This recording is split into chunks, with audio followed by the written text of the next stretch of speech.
senior na namin ang duty hours 8 hours.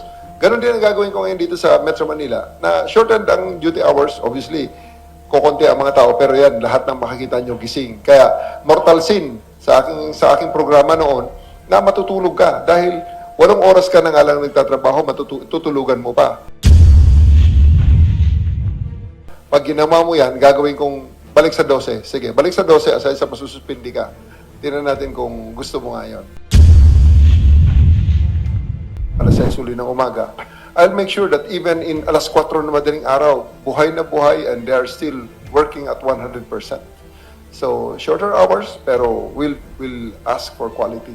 Ginawa ko na dati sa Quezon City and I intend to, again, do it and try to study it if it can be replicated in NCR and the major city centers, yung bang mga cities that never sleeps. Thank you, sir. May we hear now from Ma'am Leia Ilagan of UNTV. Morning, sir. Congratulations. Thank you. Sir, inutos din bukod sa utos ng Pangulo na police visibility, maramdaman ng taong bayan, inutos niya rin po yung paglaban sa illegal na droga. Bukod sa mga high-value target, kailangan din daw yung mga nasa street. Sir, paano po, ano magiging mandato mo sa mga police natin sa ground? Kasama sa metrics natin ang number of arrest. Paramihan. Sige. Paramihan. Kung noon ay, make sure that everything that we do are within the ambit of the law. No? Aresto. Kaya kanina sinabi ko, magtaas kayo ng kamay sa judge. Kasi kung talagang magaling kang pulis, hindi ka papayag na yung criminal na yan, they're going scot-free. And there's only one way of doing that. Arestuhin mo sila, dalhin mo sa husgado. Dadaan ka sa piskalya, taas mo ang kamay mo, sasabihin mo, ito ebidensya ko. Kumbinsin mo, piskalya. Those are the things that primarily will be the metrics of performance of individual policemen. No? Sir, hindi kaya maabuso naman din ito dahil baka yung iba, dahil sa paramihan, ay mang-aresto na kahit itinuro lang at walang sapat na batayan? Yan ang ating napakagandang tanong. Tandaan natin, yung mga tao na inaresto mo, hindi mo binaril, hindi mo pinatay. Buhay yan. Andyan ang human rights. Andyan ang media. Andyan ang mga abogado. Ay pag magreklamo yan, dito ka naman babalik sa loob ng internal disciplinary machinery. Andyan ang Internal Affairs Service. Iimbestigahan, titingnan kung tama ang iyong ginawa. Okay? Pero huwag sila mag-alala. I'm directing the legal service to provide them with the lawyers that will defend them kung may mang-aasunto sa kanila. So, legal service will be providing them with legal assistance. Yun naman ang metrics ng aking mga abogado dyan sa legal service. Paramihan naman ang panalong kaso. Depensahan nila ang mga pulis. Pag gumawa ang pulis ng trabaho niya, natural ho yan. Ang pulis kasi, I would like to believe na most of the time, kalahati talaga ng mga partidos na pinapakialaman ng pulis ay galit sa pulis. Kalahati ay masaya. Bakit? Sino naman ang masaya na pinusasan mo, dinala mo sa kulungan? Siyempre, ang mga partidos doon galit, maghahanap ng butas sa'yo, kakasuhan ka, asuntuhin ka. Natural yun na reaksyon. Okay? Buhay ang ating mga tinitingnan dito, ha? Hindi yung mga binaril natin at hindi yung mga kung ano-anong mga pinagagagawa natin na hindi na makadepensa yung mga tao. So, right now, metrics natin is aresto. At ang aresto, ibig sabihin, buhay ang tao, dadali mo sa husgado. Kumbinsin mo ang piskal. Ngayon, siguraduhin mo tama ang ginawa mo. Sapagkat pag sinabi ng piskal mismo na illegal ang aresto mo, problema na yun. Dahil pag dinala ka sa Internal Affairs Service, dinala ka sa NAPOLCOM, dinala ka sa PLEB, may kalalagyan ka rin. So, may check and balance ang ating mga sinasabi niyong abuso.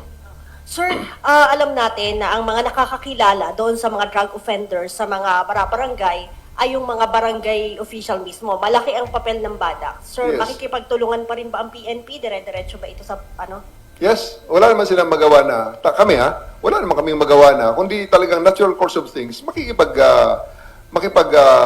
alyansa ka sa mga barangay, makikipag-tie up ka, bibisita ka dyan sa barangay. Kasi paano ka makapanghuli kung wala ka namang alam? Papasok ka lang dyan, tapos randomly manghuli ka dyan. Hindi tatagal ang karir mo sa PNP. Either matatanggal ka, or masususpindi ka, or talagang wala ka ma-accomplish kasi wala kang base data, which tamang source ang sabi niyo, Ma'am Leia, na magagaling sa mga barangay. Thank you, ma'am. May we hear from Ma'am Third Ann Malonzo of Sunstar. Sir, good morning po. Congratulations again.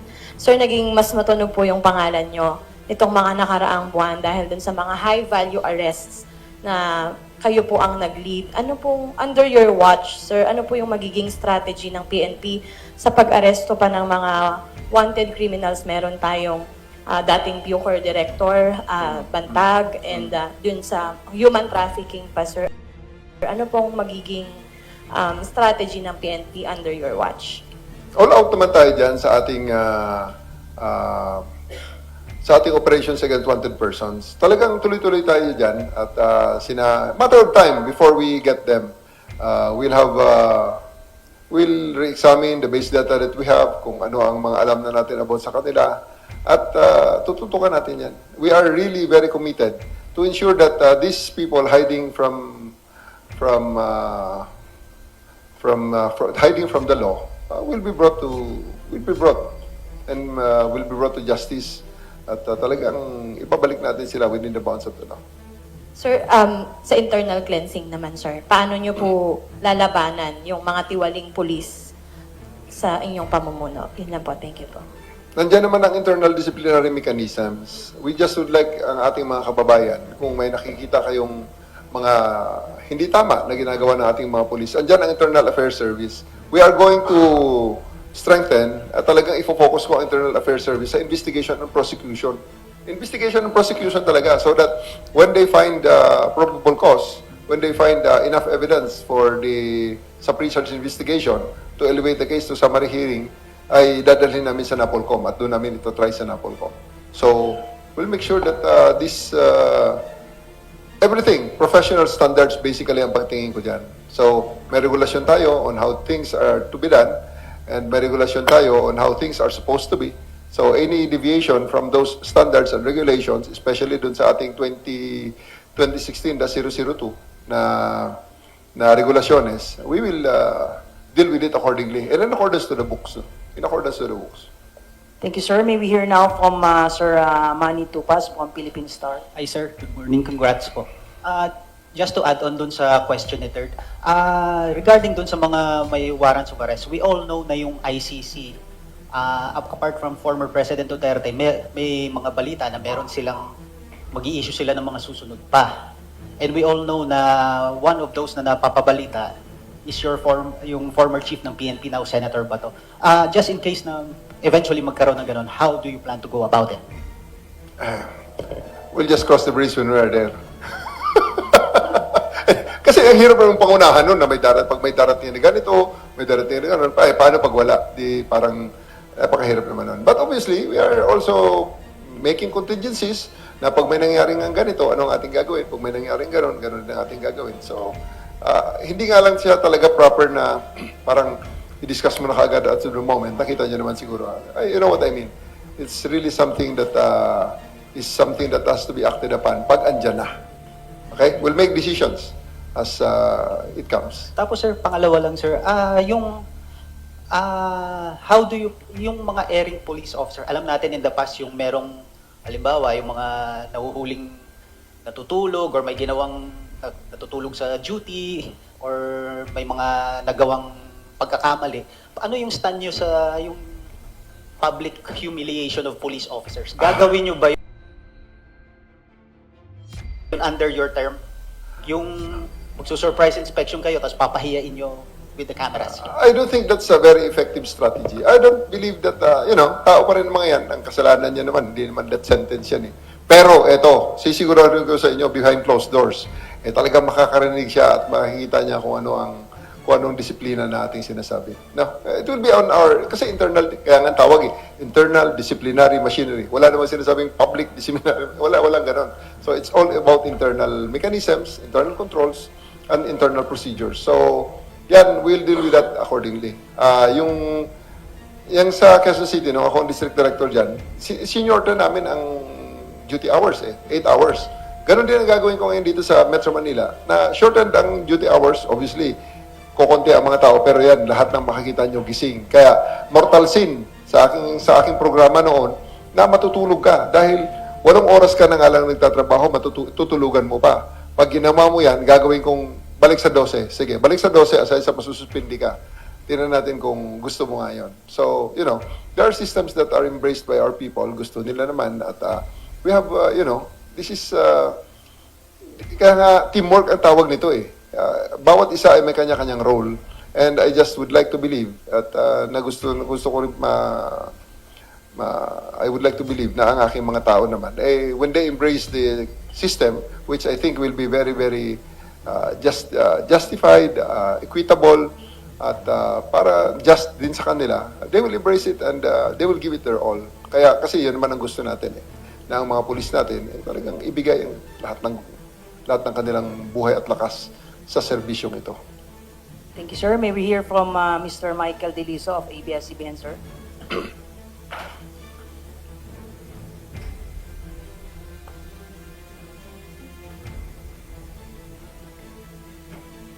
Hello. Hi, sir. Balikan ko lang, sir, yung sinabi nyo na magkakaroon ng metric ulit na paramihan ng pag-aresto. Paano po natin matitiyak na mapoprotektahan po yung human rights? Hindi po kasi porke ay buhay yung tao, masisigurado na natin na walang paglabag sa human rights. So paano po natin masisiguro po na andyan pa rin po yung human rights ng mga accused po? Well, obviously, buhay ang tao. Kukuha ng abogado yan. Alam nila kung paano depensa ng sarili na sa human rights in terms of their human rights. At yun nga sinasabi ko na ang ating Internal Affairs Service will always be open sa mga reklamo ng ganyan, paglabag, pag-abuso, yung mga pagmamalabis sa tungkulin. Natural yun na huhulihin ka kung ikaw ay nakita ng pulis na meron kang, may nakitang basehan ng pulis ng pag-aresto. Andyan Andyan. May rule sa warrantless arrest. When you are doing a crime, when a crime has been committed, or a crime has just been committed at may feeling ng police may probable cause siya, huhulihin ka niya. Natural, wala namang umaamin ng kriminal. Di ba? So, sasabihin lang, hindi, walang probable cause ang police. Hindi na natin pag-awayan sa kalsada yan. Pag-awayan natin sa loob ng internal disciplinary machinery, magreklamo ka sa IAS, papakinggan namin ang inyong mga hinaing. Iimbestigahan namin ang inyong sinasabing pagmamalabis o paglabag sa inyong karapatang pantao, and you can choose the forum where we will bring it. We can bring it to the pleb. We can bring it to the NAPOLCOM. Kasi ang NAPOLCOM talagang katuwang at kapartner natin yan. Andyan si Attorney Ralph Calinisan na katuwang natin na maghuhusga kung nagmalabis ang pulis o hindi. Dadalhin namin siya kay Attorney Ralph Calinisan at si Attorney Ralph Calinisan ang magsisintensya sa kanya. Sir, isa pa po, you are highly regarded po sa pag-aresto po sa mga high-profile cases. Meron pa po tayong isa yung sa warrant of arrest na inisyu ng Pampanga Court over human trafficking dun kila Cassandra Ong and Harry Roque. What's your mandate on this? And ano po yung mensahe nyo sa kanila? Over 51 na kami. May 49 pa. Kaya medyo mahaba pang labanan to, mahaba pang trabaho pa. As of yesterday, nung isang araw, 2 weeks ago, nakuha natin yung isa, pangalawa. I just really, I would like to say na this is a case, a valid case, pending before our courts. Abogado naman si Harry Roque. Harapin niya. Kasi ito yun yung kaso na hindi mo na pwedeng dalhin sa kalsada o parade rally. You really have to come and submit yourself to the jurisdiction of the courts and make your case and give your arguments regarding your case. So just surrender yourself to the court, come to the jurisdiction, post bail so that you can prepare for your defense. Ngayon, sa mga talagang yung sa human trafficking na warrant, di pasensya kayo, talagang Nobel recommended yan dahil napakabigat ng kaso na yan. Hindi yan ordinaryo na parang isa o dalawa lang ang naging biktima dyan at hindi lang kung ano-anong mga kaso-kaso yan. It is a very serious problem. It is a very serious case that they have committed, and it was already established by the prosecution service that a probable cause is sufficient, so that information will be filed on them in the proper court. And the court was convinced of the information, that's why they issued the warrant of arrest. Sir, singit ko lang po, kumusta po yung plano na makipag-coordinate tayo sa Interpol on Harry Roque po? Standard naman yun.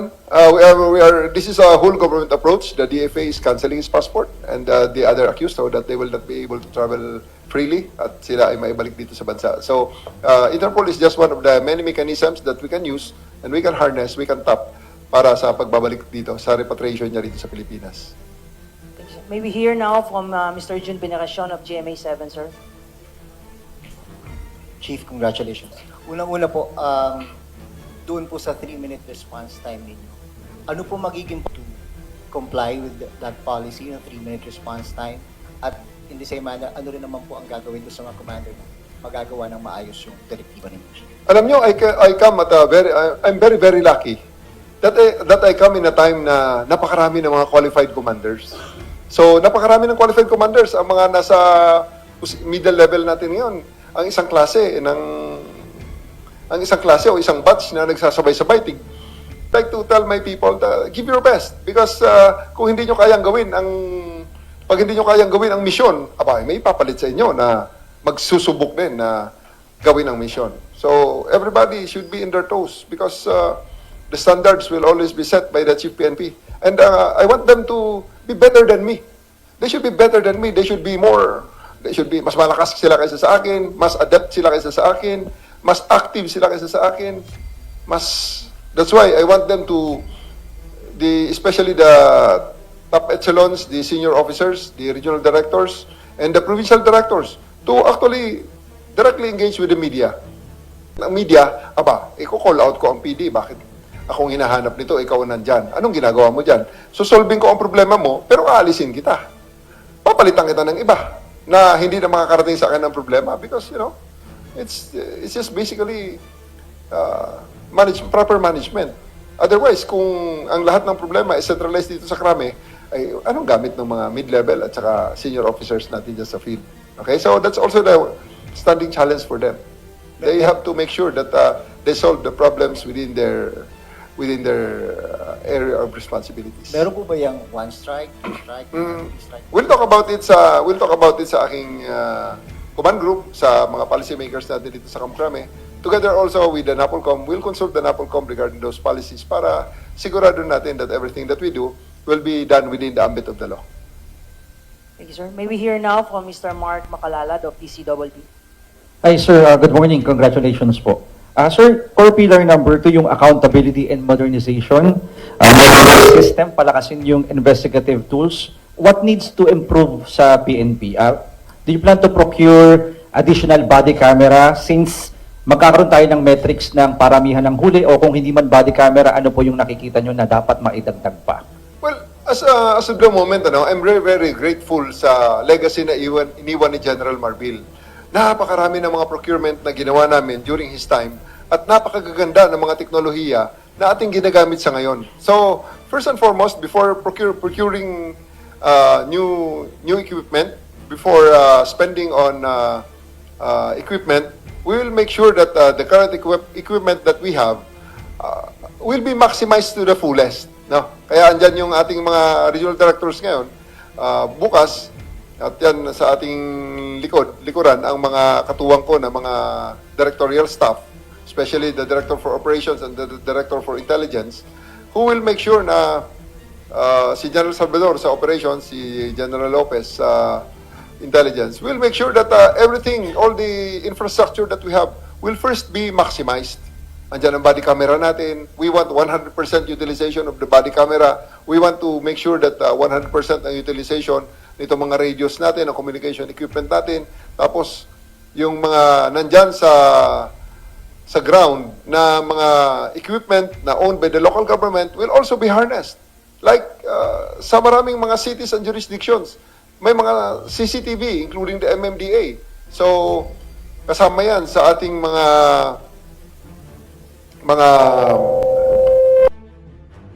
priority na matap muna bago tayo mag-procure ng panibagong mga equipment. Sinabi nyo kanina na target yung palakasan yung relationship ng police sa community. Ay, ang tao hindi dapat pagpasa-pasahan, PNP dapat yung sumbungan. Paano po yung plano nyo dito? Kasi several PNP chief na dumipas, lagi yung plano talagang ilapit yung community sa PNP. So what will be the difference this time? Well, at the outset, yung ating kasing sinasabi na metrics ng mga huli-huli na yan, natural yan na ang pinakagagawin ng pulis yan. It goes without saying that they have to really closely coordinate with the barangays and the local government units para sa base data ng information kung sino ang mga loko-loko dyan sa community or sino dyan ang mga dapat hulihin at dalhin sa rehabilitation. So, at yung sinasabi natin na ayoko silang pinagpasapasahan, I want that when somebody goes to the police station, lalabas siya na na-resolve ang kanyang problema. Okay? Kung yan ay hindi kayang resolusyonan ng police station, like nakita ng police, ay hindi ho namin problema yan kasi hindi ho concern ng police yan, ay DSWD ho yan. Ang gusto kong gawin ng police yan, sakay po kayo sa patrol car, dadali namin kayo sa DSWD, i-endorse po namin kayo doon sa DSWD. Ito po, DSWD po. Nandito na po tayo sa DSWD.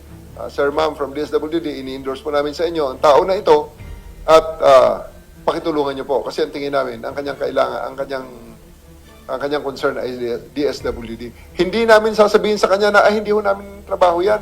Pupunta po kayo doon sa ganitong ahensya. Hindi ho po pwede yan. Okay? Unless sasabihin ng tao, sige po, kaya na ho namin na pumunta doon at kami na hong bahala. Okay? Because not everything that goes into our doorstep sa PNP, sa mga police stations natin, ay talagang nare-resolve or within the ambit ng Philippine National Police. Baka hindi misinform lang ang mga tao na pumunta ron, hindi naman pala talaga trabaho ng police, kundi some other agencies. In that case, ang kailangan gawin ng police, ang police mismo ang maghahati doon sa ating kliyente, doon sa ahensya na makakatulong sa kanya. So, hindi natin siya pinagpasapasahan na punta kayo rito sa ganito, punta tayo sa ganito. In the same manner na ganito ha, ito, sasabihin ko na agad, liwanagin natin, alam ko nanonood yung mga lower units natin. May nag-report sa inyo sa isang istasyon at nangyari sa jurisdiction ng kabilang istasyon. Eh, wag na wag niyong gawin, mga kasama sa PNP. Wag na wag niyong gawin, ay, Station 14 po yan. Station 12 po kami. Punta po kayo sa Station 14. Pag may gumawa sa inyong pulis yan, text nyo ang crack. Yung i-report nyo sa 911, gamitin muna natin yung 911. Lalagyan namin ng option yan na for other kinds of reports, press this. Kukunin namin yan, alamin namin kung sinong pulis yan, i-retrain natin, asuntuhin pa natin kung nakakita namin kapabayaang malaki. Kasi ang dapat gawin, kung ikaw ay Station 12 po ito, area po ng Station 14 yan. Sandali po, sakay po kayo sa patrol car, ihatid namin kayo doon. Yun ang gusto kong gawin nila. Never na yung pasapasahan na punta ho kayo doon, bahala na si Magellan. Hindi pwede yun. Okay? Thank you, sir. Same goes with yung mga boundaries kasi di ba may mga boundaries sa cities. Totoo po yun, Chief, kadalasan nangyayari na pag may nagsubong talaga na napapasa. So same goes with the boundaries. It goes with everybody from substations to police stations, to cities, to probinsya, to municipalities. It goes without saying na lahat sila ay dapat oras na may lumapit sa kanila, hindi nila bibitawan unless na merong tamang resolusyon na ibinigay ang pulis doon sa problemang yon. Okay? Thank you, sir. May we hear now from Sir Patrick De Jesus of PTB4. Chief, good morning po and congratulations po. Baka lang po sir, may mensahe kayo dun sa mga bashers po sa inyo pong pagkakatalaga bilang PNP chief at sinasabi nga raw po nila ay ito raw po ay part of reward sa inyo. You know, this is a free country. Kaya nga, yung mga bashers natin, natural yan, they are welcome to voice out their opinions, air their criticisms, walang problema yan. Tanggap natin yan at tayo natutuwa na may feedback tayong nakukuha sa ating mga kababayan. Isa lang naman ang reminder dyan, just like goes for everybody, it goes to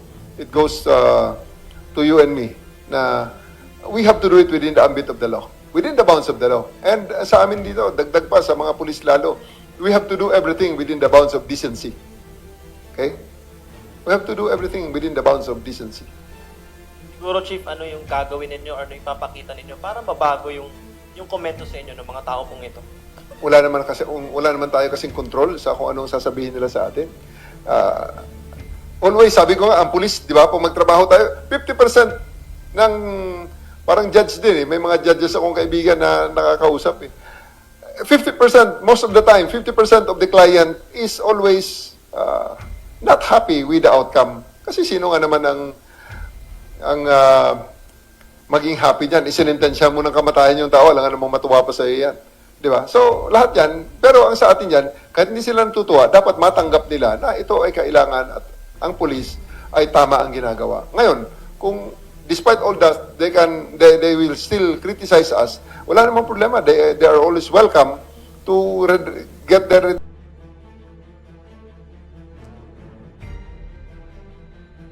redress from other agencies. Kasi ang police naman, hindi naman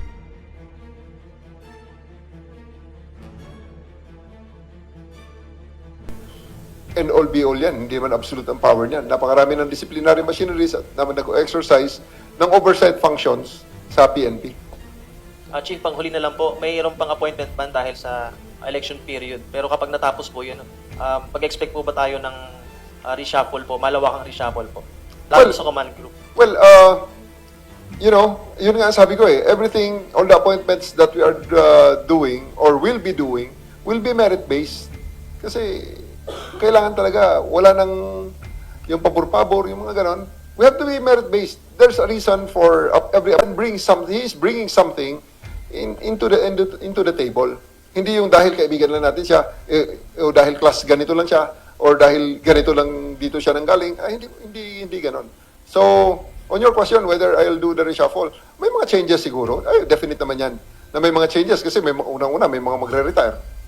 Di ba? So, may mga konting direction tayo, although we are still continuing on the direction left by General Marbil, may mga additional challenges na presidente, may mga bagong direktiba, which makes it imperative for us to adjust accordingly. So, on the positioning ng tao, meron siguro, may mga konti, pero it's not anything na earth-shaking na parang kagila-gilalas na pagbabago. Walang ganon.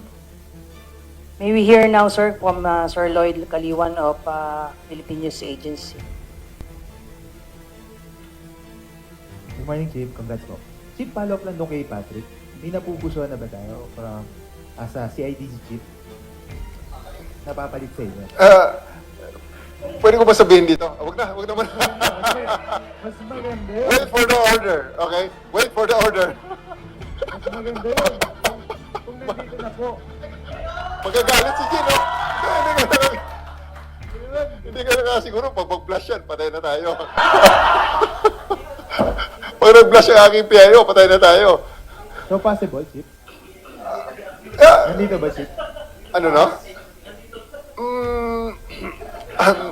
Sabi niya, wait for the order na lang. Kayo talaga, oh.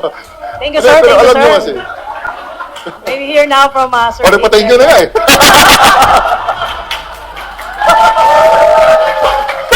Wala ka.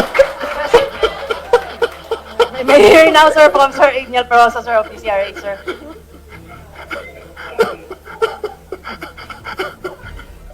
Hello.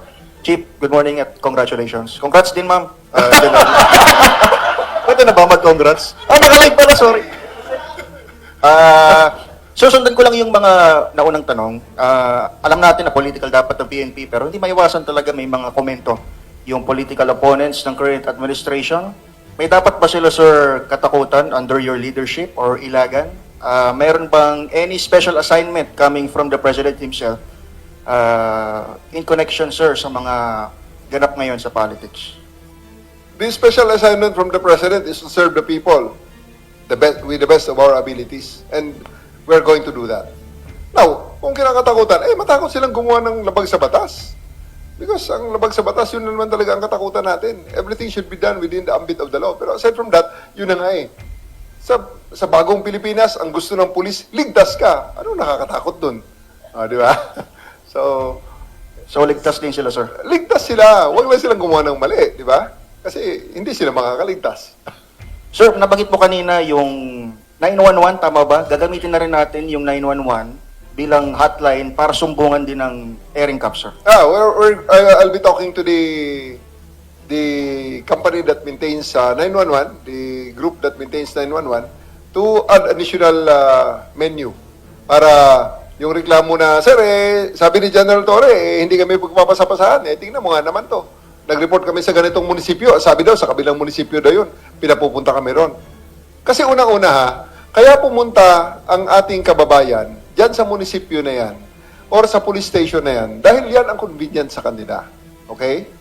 Pag inipinasa natin sa kanila, pag ipinasa natin sila doon sa iba pang police station, baka makakaabala sa kanila dahil unang-una, kaya ka sila pumunta dyan dahil malapit. So, it will be imperative upon us because we are the Philippine National Police. We are not the police of our province. We are not the police of a region. or just a station. We are the Philippine National Police. So, ibig sabihin, pag sila ay nakakontak na, may point of contact na silang napili at pumunta sila sa estasyong yon, Philippine National Police na yon. So, pag sila ay nangailang dalhin sa ibang unit ng Philippine National Police, ay dadalhin sila ng unit na yon doon sa kabilang unit na yon. Ngayon, kung ibang gobyerno, ibang sangay naman ng gobyerno ang dapat puntahan, we are still part of the Philippine government under sa iisang presidente. So, ibibigay natin ang ating mga kababayan, dadalhin natin, asistihan natin na makarating doon sa kung saan ang ahensya na kanilang kailangan puntahan. Chief, last na lang po on my end. Bago lang ho kayo nag-assume, ang press release all throughout ay bumaba yung crime rate. Pero alam natin yung general sentiment, sir. I don't know kung sa social media lang, pero even yung mga foreign offices or yung mga embassies, sir, naglalabas ng advisories warning their citizen na medyo mag-ingat. Ano ba, sir, talaga yung status ng ating peace and security, and sa inyong liderato, anong magiging recalibration siguro para mas maramdaman ng tao, online man or sa reality, yung sinasabing wababang crime rate, sir, sa bansa? Yan ang current challenge talagang malaki ngayon. Ang possibility na kahit na ano pang sabihin natin ay pwedeng skew at magkakaroon ng ibang meaning. Pero sa atin naman challenge nga yan. Kaya nga challenge yan.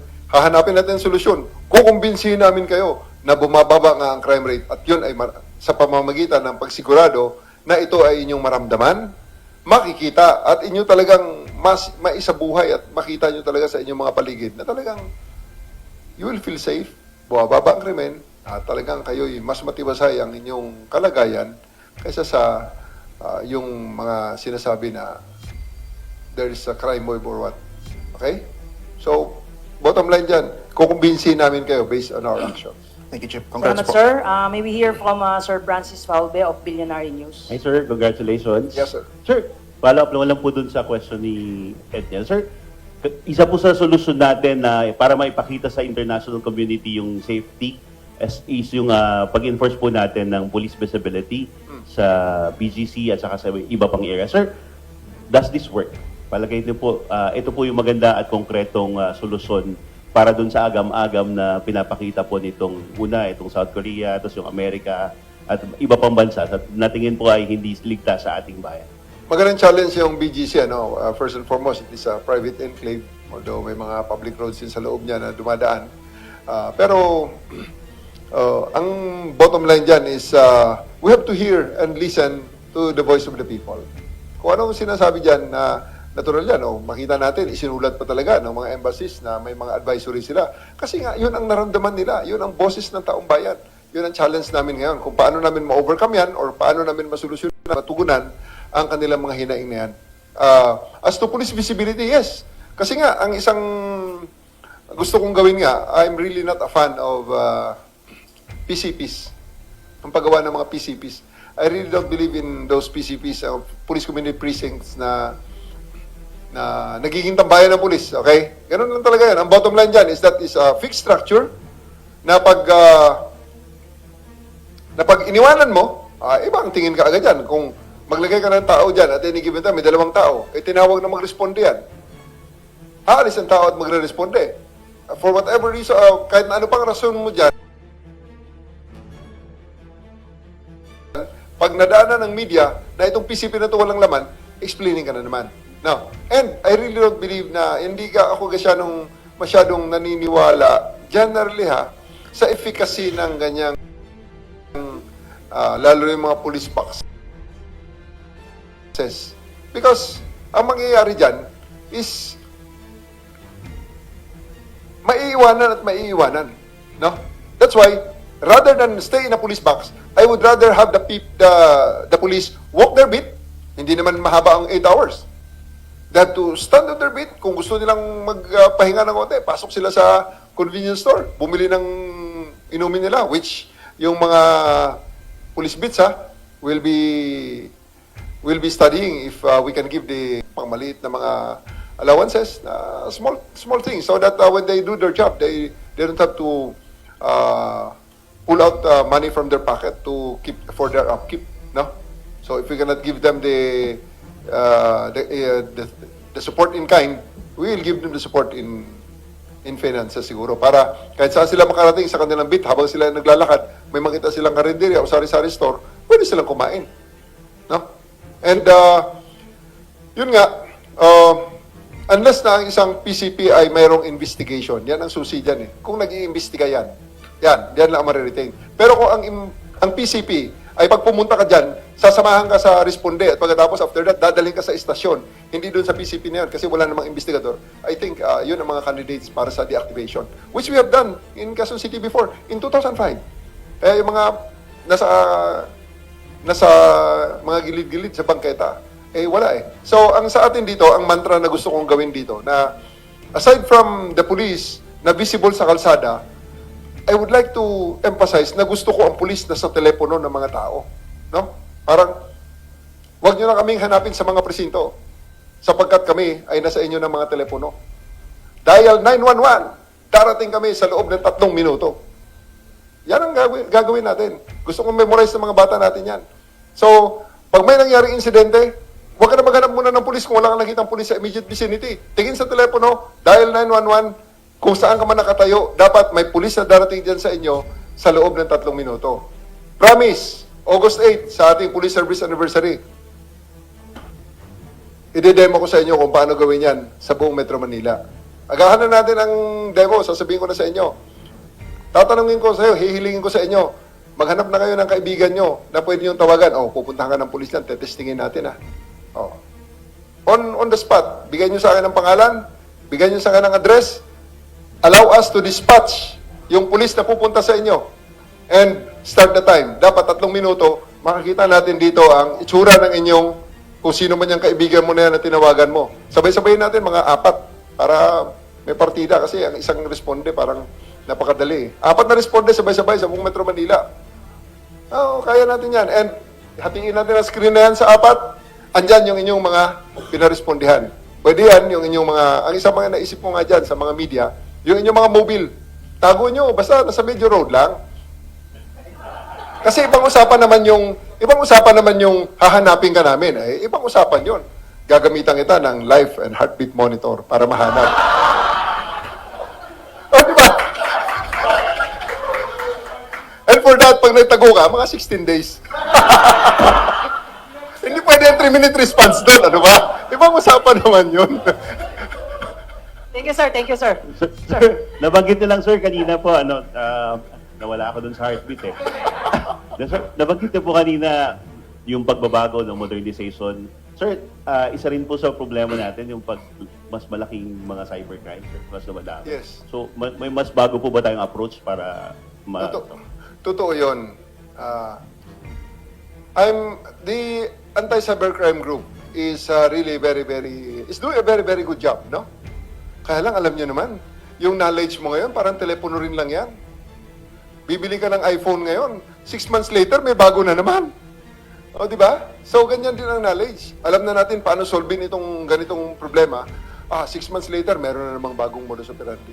Although, yan ang rason kung bakit kailangan on the edge palagi yung ACG natin. Yes.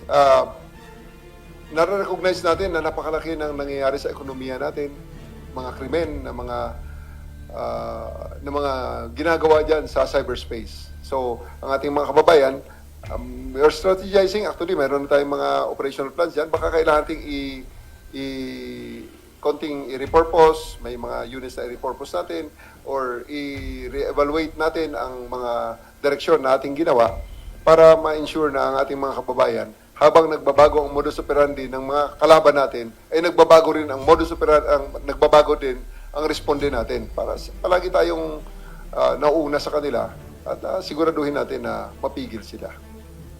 For our final question, sir, may we hear from si Jermark Dagala from Radyo Pilipinas, sir. Sir, good morning po and congratulations. Sir, ang unang magiging buena mano ninyo is yung upcoming parliamentary election sa farm.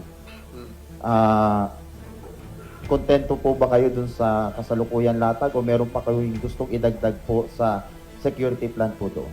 Well, andyan naman ang ating DO. I'm very, very confident na kayang-kaya ni General Salvador yan. As of now, nandyan naman kami sa preparation yan eh. We'll look at it and we'll ensure that it will be matatapos natin ang exercise na yan na gaya rin ng nakaraang eleksyon na peaceful, walang failure of elections, at mataas ang turnout, at ang ating mga kababayan ay marinig natin sa kanilang mga balota at marinig natin ang hinaing nila at kung anong kanilang mga hatol at desisyon sa direksyon ng kanilang community. And last question ko po. The BICC is hoping na sana raw po masolusyonan na under your watch yung problema ng bansa sa illegal gambling. Ano po ang masasabi niyo po? Illegal gambling is as perennial as the grass. Talagang ang ating kwan dyan, ang ating solution dyan is non-stop. We give no quarters. Wala tayong sinasanto dyan sa trabaho ng illegal gambling. Hahabulin natin ang mga yan. Kasi unang-una, we have to support yung ating legal, ang PCSO, ang PAGCOR, especially ang ating STL. Because it is the arm of the government that is intended to eradicate the illegal gambling so that kung ano man ang proceeds nitong mga gaming na to ay nagagamit natin sa ating mga outreach programs at sa iba pang mga pinagkakagastusan ng ating gobyerno na nakakatulong at nakaka-impact sa buhay ng ating mga kababayan. So, wala kaming sasantuhin dyan sa illegal gambling na yan at hindi natin titigilan kahit na totoo nga yan na simula noon hanggang ngayon ay nandyan ang illegal gambling. Pero I would like to believe na bumaba na ang incidents niyan dahil nga ang STL ay nandyan na.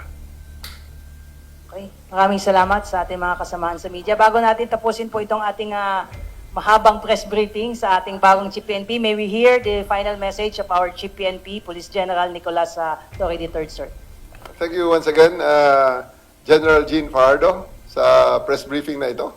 At ako'y nagpapasalamat sa lahat ng ating mga friends sa media at sa ating mga kasamahan sa Philippine National Police for supporting me. And I would like to request for your continued support sa ating mga programa para sa ikabubuti at sa unlad at siguraduhin ang kapayapaan ng ating bansang Pilipinas.